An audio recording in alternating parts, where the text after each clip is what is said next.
Amém? Você pode dar um aplauso bem forte a Jesus por esse momento glorioso que estamos vivendo. Olá, para você que não me conhece, meu nome é Elder Jorge, você que está visitando. Para você que já me conhece, continua o mesmo nome, Elder Jorge também. Eu mudei de cidade, mas o nome continua o mesmo. Mas eu estava falando lá fora, eu estou caçando um adjetivo para tentar expressar a minha gratidão de estar aqui essa manhã. Há 2 meses atrás, nós nos mudamos para o interior do Paraná, para a cidade de Umuarama.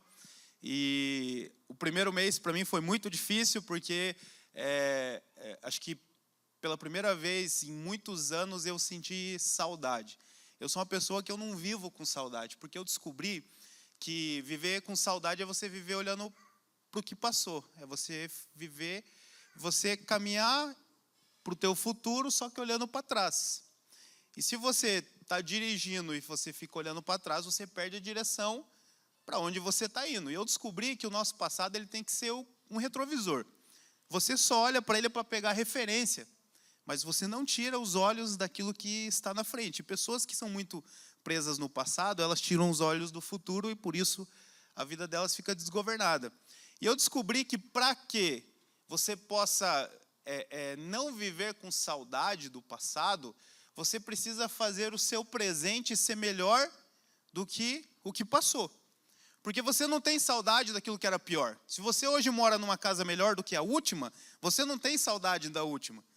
Se você hoje tem um carro melhor do que o teu último carro, você não tem saudade do outro carro. Ai, que saudade, aquelas goteiras lá em casa. Nossa, toda a chuva era uma emoção, né? Parecia aquelas provas do Celso Portiolli. Põe o balde aqui, põe o balde lá. Não, a gente não tem saudade do que era ruim. A questão é que quando nós não conseguimos encontrar o prazer e a alegria no hoje, a gente começa a lembrar dos velhos tempos, dos bons tempos. Então eu sempre vivi nessa perspectiva de sempre fazer o hoje ser muito bom, para que eu não quisesse viver outro tempo que não fosse hoje. Mas eu confesso que no meu primeiro mês fora, isso foi muito difícil, porque eu queria muito estar aqui, queria muito estar com vocês. E foi um mês bem difícil para mim particularmente, mas a certeza e a convicção que nós fomos lá por um propósito foi o que me manteve saudável, com a mente boa nesse primeiro mês. E aí no segundo mês eu confesso para você que aí eu já comecei a me adaptar à cidade, né? Comecei a me adaptar com o estilo de vida do interior. E aí eu comecei a ver que atravessar a cidade em 5 minutos é melhor do que 1 hora. Eu comecei a ver que andar com o celular igual turista na rua, assim, sem medo de alguém vir puxar, é melhor do que se andar preocupado. E eu falei, não, até que não é tão ruim assim, né? E outra, né? Eu tô a poucas horas de distância de Curitiba, então a gente pode muito bem ir para lá. Então, por isso que para mim é um prazer muito grande estar de volta aqui. E agradeço o Vini e os pastores da igreja por dar a oportunidade para compartilhar uma palavra nessa manhã. E eu quero falar para você sobre a arte da contemplação. Olha para a pessoa que está do seu lado e diga, a arte da contemplação. Procura a segunda pessoa mais bonita que tiver aí do teu lado e fala para ele, a arte da contemplação. Tá bom? Não fique triste que você foi o segundo, tá? É importante que está no pódio. Por que eu quero que você reforce isso? Porque contemplar hoje em dia é uma arte. É para poucos. Nós, seres humanos, contemporâneos do ano 2024, nós perdemos a capacidade de contemplar. E por isso, contemplar hoje se tornou uma arte. E eu quero falar um pouquinho para você sobre essa arte. Se você puder abrir a sua Bíblia comigo lá em Gênesis, capítulo 1, versículo 31, eu quero ler um versículo com você apenas. O texto de Gênesis, capítulo 1, está narrando a criação do mundo. E você vai vendo que Deus, ele cria os céus e a terra, ele cria a separação das águas, ele cria o sol, as estrelas, a lua. E no versículo 31, que é o 6º dia que Deus termina de criar o homem, o versículo diz assim, e Deus viu tudo o que havia feito. Diga comigo, Deus viu. Deus viu tudo o que havia feito e tudo havia ficado muito bom. Se você ler o capítulo 1 de Gênesis, você vai perceber que tudo que Deus criava, ele via, ele contemplava, ele desfrutava da criação e ele dava o selo dele mesmo de qualidade, o selo Deus de qualidade. Muito bom, ficou top. E a gente vai percebendo ao longo da história que Deus, ele é um especialista em contemplar. E eu fui procurar no nosso dicionário português o que a palavra contemplar significa. E a definição é fixar o olhar em algo ou alguém com encantamento ou admiração. Então, o primeiro passo para você contemplar é você fixar os olhos. Se você só dá uma passadinha de olhos, né, igual maluco no pedaço, assim, você não contempla. Você fica impressionado, mas você não contempla. Então, o primeiro passo, fixar os olhos. Segundo, com encantamento e admiração. A pergunta que eu te faço é: qual foi a última vez que você contemplou algo na sua vida? Que você fixou os olhos em alguma coisa a ponto de se encantar por aquilo ou admirar aquilo? E por que no nosso tempo está mais difícil ainda a gente contemplar? Porque nós estamos no tempo do Reels. Tudo é Reels, Shorts, tudo é rápido. Então perceba que nenhum vídeo mais a gente não contempla, porque tudo é passar rápido. E Deus, ele é especialista em contemplação. Tanto é que, por exemplo, quando Deus ele, está passeando sobre a terra e o Satanás estava dando o rolê dele também, Deus chama o Satanás e fala assim: ô Satanás, endiabrado, chega aí. Tá vendo aquele cara lá, ó? O nome daquele cara é Jó. Meu servo Jó. Esse cara é top dos top. E de repente, Satanás ele olha para Deus, olha para Jó e fala assim: mas é que você sempre dá uns agrado para ele, você sempre abençoa ele, por isso que ele é assim. Enfim, a maioria de vocês conhece a história de Jó, depois você pode ler lá no livro. Mas o fato é que Deus estava contemplando uma das suas obras de criação, que era o seu filho Jó.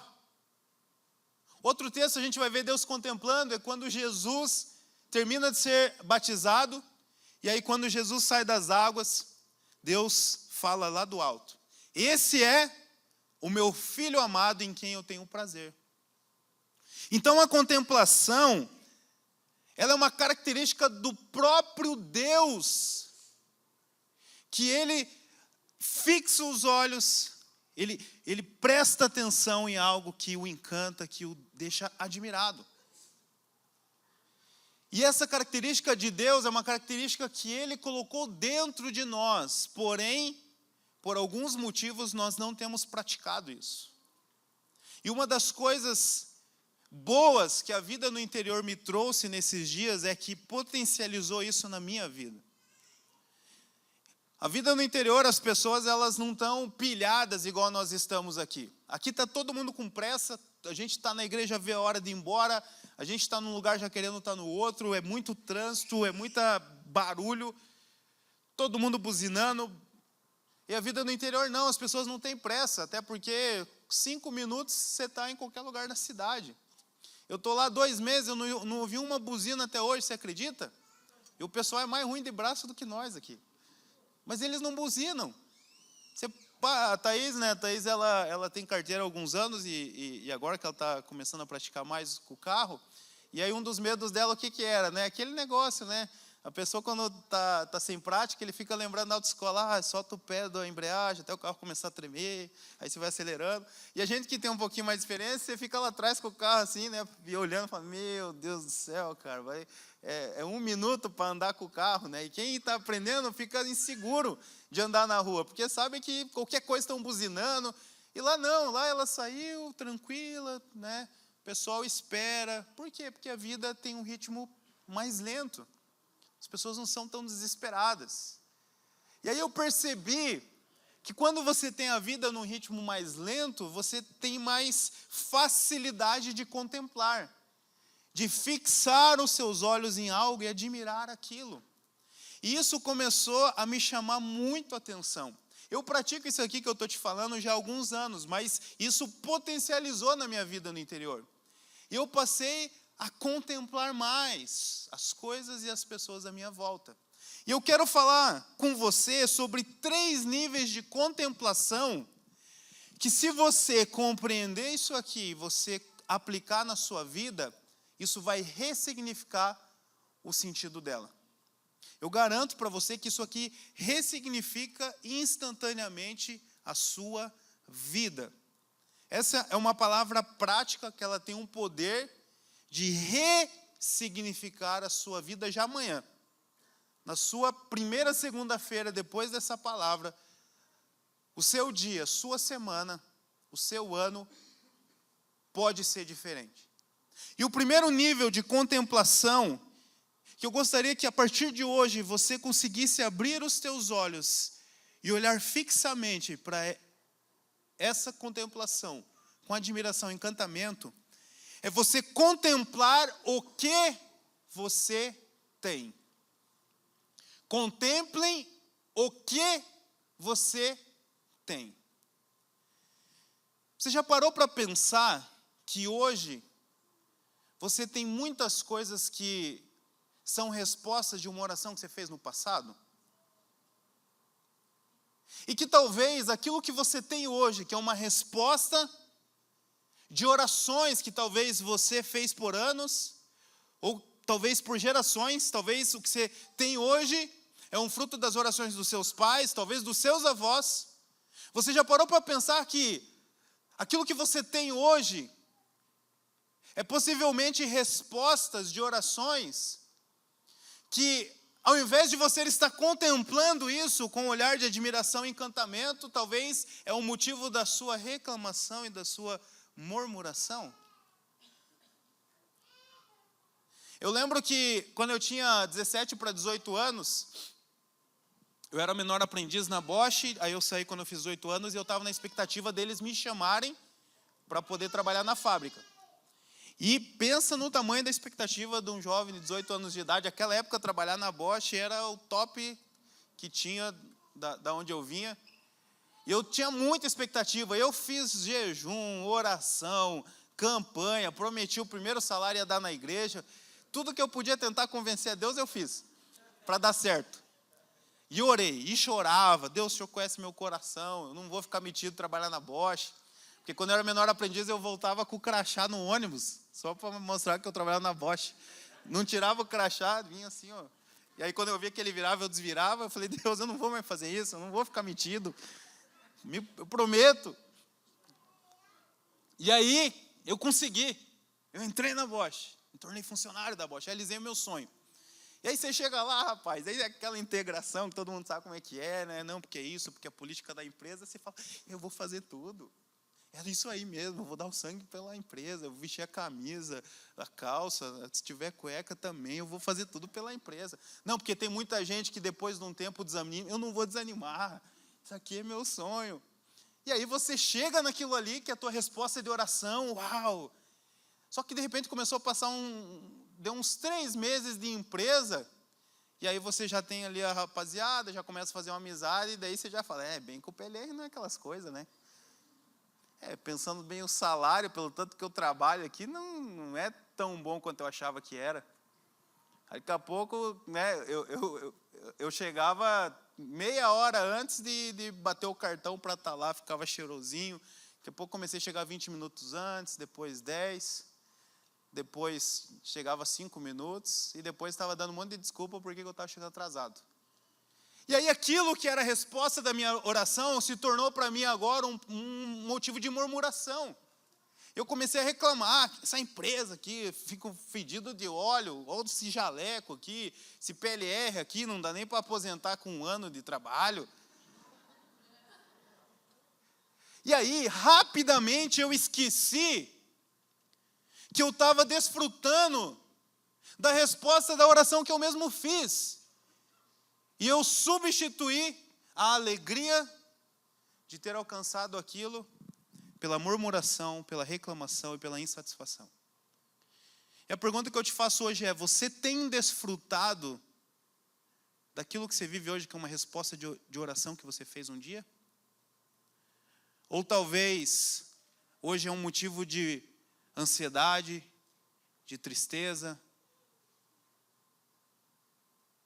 Por isso que contemplar é extremamente importante, porque contemplar você para, você silencia as vozes ao redor, e você começa a olhar para aquilo com admiração. Talvez não é o melhor carro que existe, mas é o carro que um dia eu orei para Deus e hoje eu tenho ele.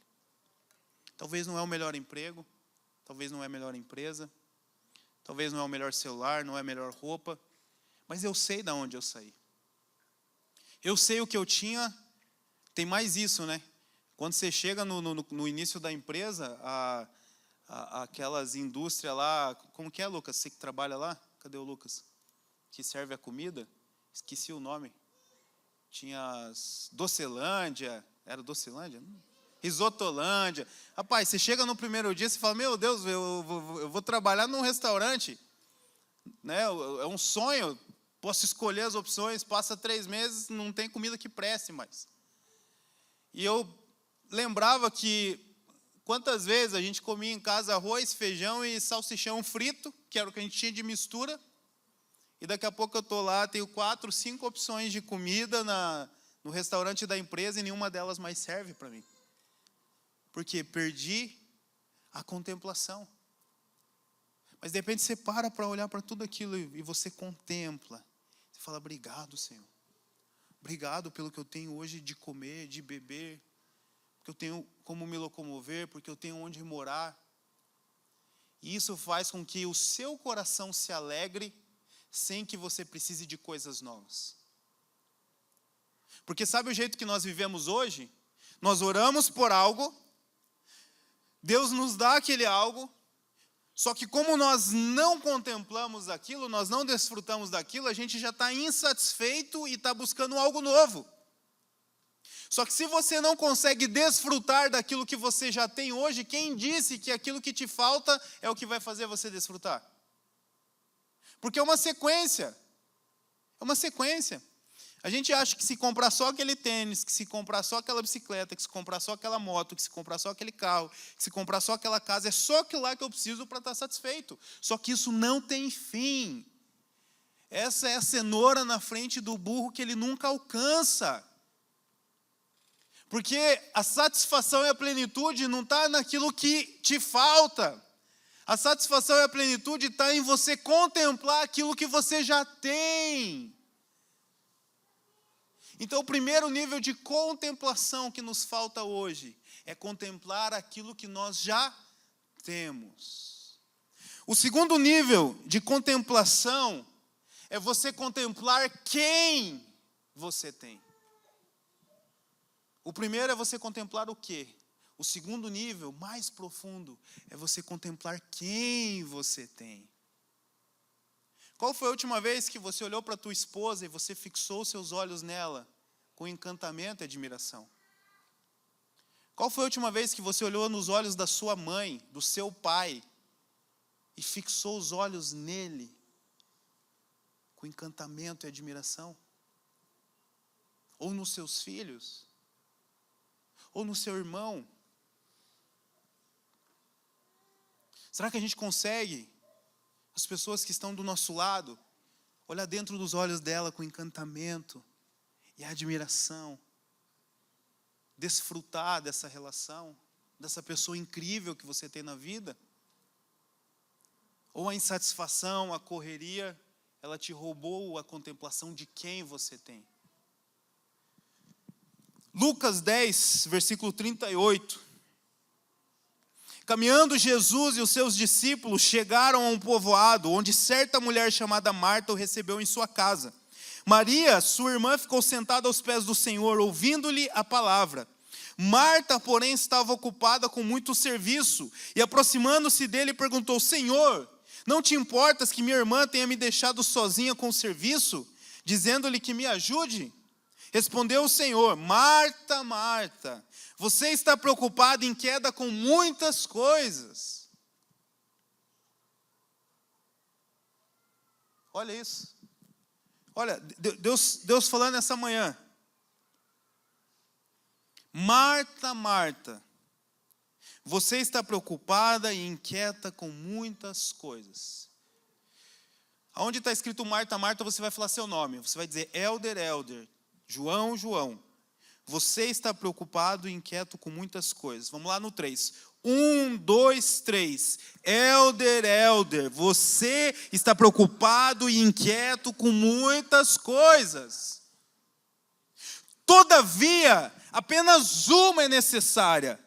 E Maria escolheu a boa parte, e esta não lhe será tirada. Enquanto Marta estava preocupada no que e no como, Maria estava focada no quem. E hoje, as coisas, as tarefas, as atividades têm nos roubado a contemplação de quem nós temos. E por que a gente se engana com isso? Porque nós achamos que as pessoas que nós temos, eles precisam mais das coisas que nós podemos fazer e dar do que quem nós somos.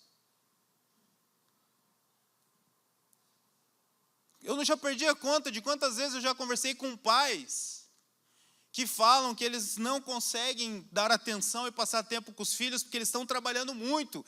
E eles trabalham muito para quê? Quem sabe com a frase? Por que os pais trabalham muito? Fala mais alto. Para dar o melhor. Né? Não, é que eu quero dar o melhor para os meus filhos. A pergunta que eu te faço é, o que é o melhor para os teus filhos? O que é o melhor para os teus filhos? Eu não discordo do pai que diz que quer dar o melhor para os seus filhos. A pergunta que eu faço é, mas o que é o melhor para os teus filhos? Quem disse que o melhor para os teus filhos é aquilo que o dinheiro pode comprar? Quem disse que o melhor para os teus filhos é a escola paga?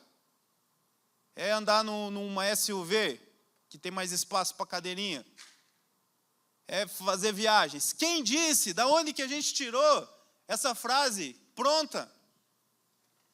Pergunte para qualquer filho, adulto, adolescente, quais as melhores memórias que ele tem do seu pai e da sua mãe, e você não vai encontrar uma coisa lá, mas você vai encontrar um momento. Ontem eu deitei um pouquinho na cama com a minha filha antes dela dormir, e eu tenho o costume de perguntar para ela, não de dizer que eu a amo, mas eu gosto de perguntar se ela se sente amada. Porque para criança amor é muito subjetivo, se até para o adulto imagine para a criança. Então, eu pergunto para ela, filha, você se sente amada pelo papai? E ontem ela falou para mim, sim, papai. Eu falei, por que, filha, que você se sente amada pelo papai? Porque você deita comigo na cama antes de eu dormir. Sabe quantos reais isso me custou? Nada. Eu gosto muito de um louvor daquele irmão, esqueci o nome dele, que está famoso agora, que ele diz assim, as coisas boas são de graça, irmão. É que ele fala irmão, é da igreja, né? As coisas boas são de graça, irmão. Com essa voz ainda maravilhosa que Deus deu. Só que percebe, Helder, mas eu não preciso trabalhar, mas isso é ordinário, isso faz parte da nossa vida. A questão é nós substituirmos aquilo que é importante, a melhor parte por aquilo que é secundário. E é muito fácil a gente se iludir nisso, principalmente os homens. Porque quando a gente passa o dia inteiro fora de casa, ou a semana inteira quando a gente está trabalhando, a gente chega em casa que nem um herói. Oh, papai trabalha bastante. Não, papai trabalha muito, papai. E a gente chega que nem um herói, por quê? Porque você pensa assim, é melhor, pelo menos eu estou trabalhando, não sou vagabundo, não estou aprontando. E aí isso faz com que a nossa consciência fique anestesiada em relação a isso. Ontem eu encontrei um cara que tem 50 e poucos anos de idade, ele estava falando exatamente isso. Gastou 28 anos numa empresa viajando, e o cara com tristeza e remorso por ter perdido o crescimento dos filhos. Porque quando o cara ainda não está fazendo nada, é mais fácil ele falar, cara, eu preciso dar atenção para os meus filhos. Mas quando está trabalhando, a gente usa isso como um argumento para não poder se dedicar para quem é importante. Mas eu declaro a partir de hoje, em nome de Jesus, que você vai contemplar quem você tem. E você vai perceber que quem você tem é muito mais importante daquilo que você tem. E muito mais importante ainda daquilo que você ainda não tem. Só de você aplicar isso, já vai ressignificar a sua vida. Porque quando tiver tudo difícil, quando o desemprego bater na porta, a falência, qualquer problema que você estiver passando na vida, você olhar para o lado, fixar os olhos na sua esposa, nos seus pais, nos seus filhos, nos seus amigos, e contemplar a vida dessa pessoa, você vai sentir isso como um bálsamo curando a sua ferida. E por último, contemple o Deus que você tem. Primeiro, contemple o que você tem. Segundo, contemple quem você tem. Terceiro, contemple o Deus que você tem. Eu fico impressionado como pessoas que conhecem a Jesus, que nasceram de novo, que tiveram acesso à vida eterna, que receberam o Espírito Santo para habitar dentro de si, como essas pessoas conseguem se sentir inferior às outras, que têm mais coisas ou fazem mais coisas do que elas, têm mais posses, têm um emprego melhor, têm mais dinheiro. E como elas conseguem enxergar que elas estão melhores do que aquele que tem o próprio Deus em si? Eu não consigo entender isso. E por que isso acontece? Porque nós deixamos de contemplar o Deus que nós temos. Gente, nós estamos falando do Criador de todas as coisas. Nós estamos falando de um Deus todo-poderoso, que Ele escolheu habitar dentro de nós. E a partir do momento que você compreende o Deus que você tem, e você contempla o Deus que você tem, você é completamente cheio, você se sente pleno, mesmo que ainda não conquistou as coisas que você gostaria de conquistar. E aí você anda em contentamento, fulfillness, plenitude, porque somente o teu Criador, o teu Pai, o teu Deus consegue te satisfazer plenamente. E o texto de 2 Coríntios 3,18 diz, Paulo falando: e todos nós que com a face descoberta contemplamos a glória do Senhor, segundo a sua imagem, estamos sendo transformados em glória cada vez maior, a qual vem do Senhor, que é o Espírito. O que Paulo está dizendo é que quando você para contemplar o Deus que você tem, você passa a ser transformado. Aquela tristeza de viver, aquela depressão, aquela ansiedade, porque as coisas não estão dando certo, porque eu perdi algo, porque eu perdi alguém, porque não... Quando você para contemplar o Deus que você tem, aquilo começa a te transformar de glória em glória. E não é que você não precisa mais trabalhar, ou que você não pode mais conquistar as coisas, mas aquelas coisas elas não vão te preencher, você já é preenchido, e porque agora você é cheio, você é livre para viver abundantemente nessa terra. Mas é uma questão de prioridade, é uma questão de prioridade, e para que a gente possa desfrutar plenamente da vida que Deus nos deu nessa terra, nós precisamos voltar a contemplar o que nós temos, quem nós temos e mais ainda o Deus que nós temos. Qual foi a última vez que você conseguiu fechar os teus olhos e contemplar a Deus? E como que eu faço isso, Helder? Como que eu contemplo a Deus? Já que eu não estou vendo Ele, como é que eu posso olhar fixamente para aquilo que eu não estou vendo? Tem até uma música que fala isso, né? Fixa os olhos naquilo que não posso ver. E como que eu consigo ver? A partir do momento que você fecha os olhos. E você começa a dizer para Ele, fala: Pai, eu sei que Tu és comigo. Tu és o meu Senhor. Tu és o meu Salvador. E eu me deleito em Ti. E eu tenho prazer em Ti. E eu sou grato a Ti, Pai. Pai, preenche o meu coração cada vez mais com a Tua presença. Espírito Santo, toca-me no meu corpo, toca-me nos meus sentidos, toca-me no meu espírito.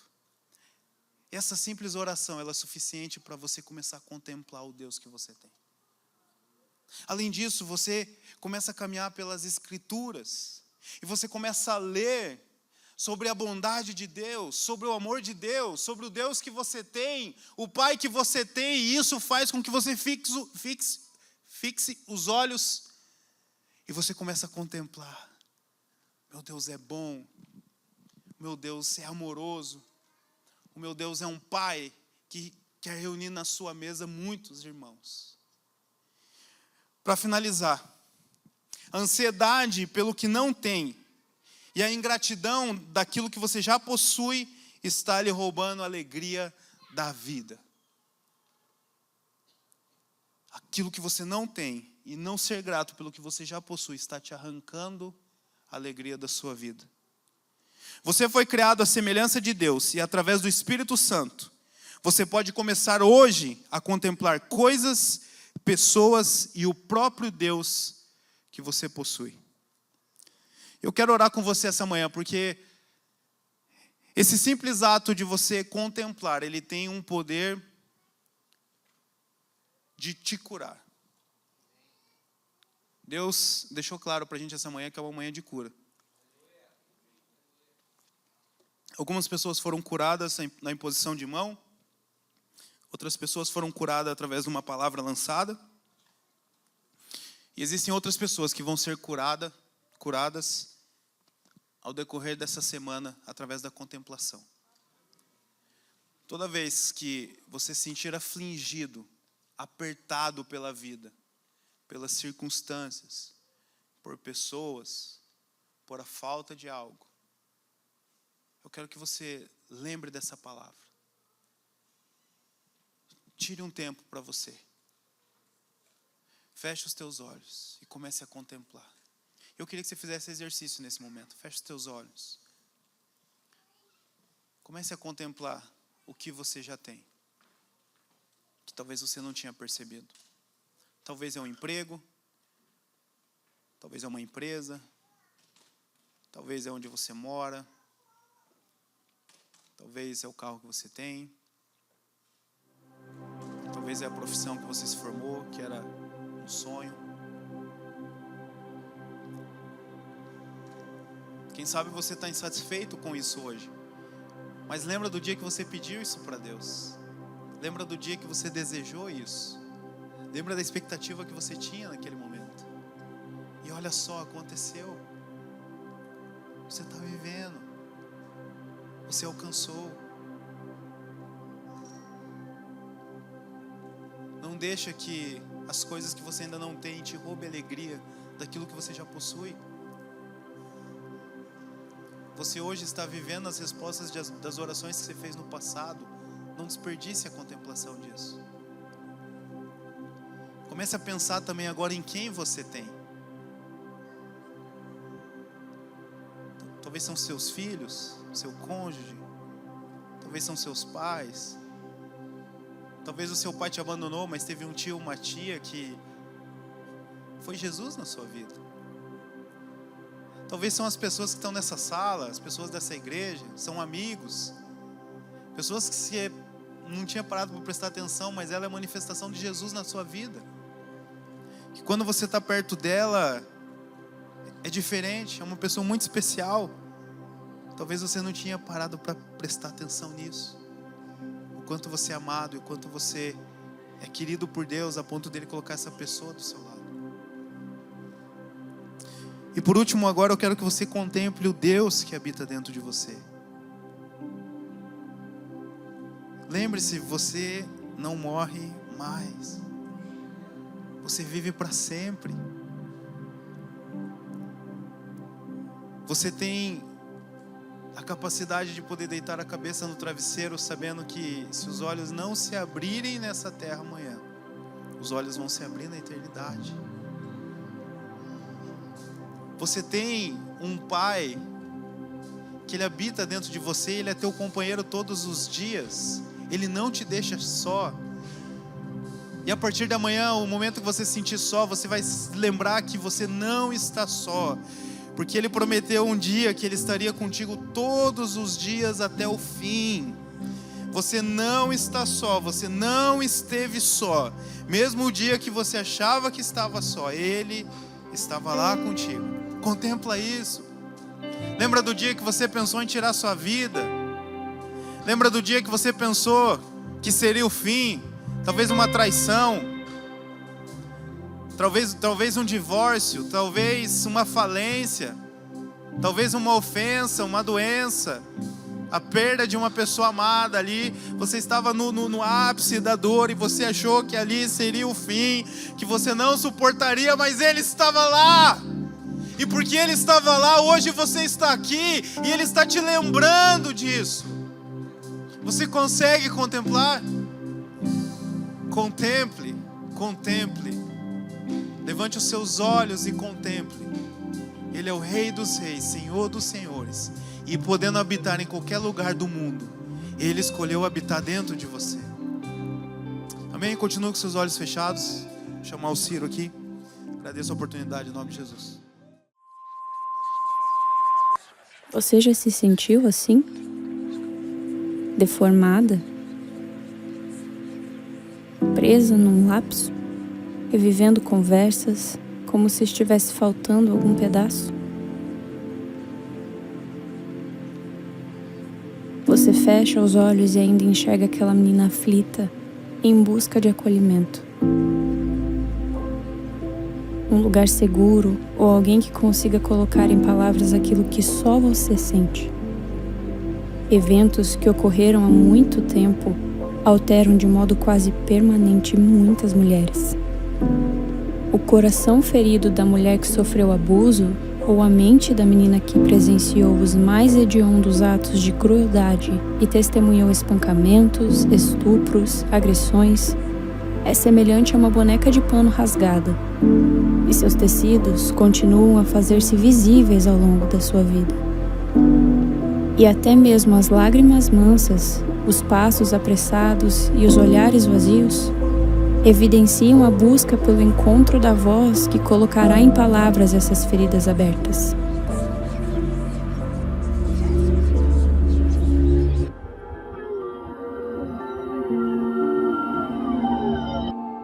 Então, essa mulher recebe um toque. Um toque daquele que ainda a vê como a menininha que usa grandes laços, vestidos esvoaçantes e sapatinhos de boneca. Aquele que escuta o som dos pés correndo sobre o assoalho. Aquele que chorou por ver a sua menininha passando por injustiças é o mesmo que hoje a chama, assim como chamou Esther, Débora, Maria Madalena, Sara, Ana e Ruth. Eu sei, não é possível alterar o passado, mas você é uma sobrevivente. É a cura para crises. Quem sabe não foi para um tempo como esse que Ele a levantou? Do outro lado do silêncio, há uma fonte que sacia as almas feridas da humanidade sofredora. Descobrir a sua voz não é uma conquista, mas um encontro.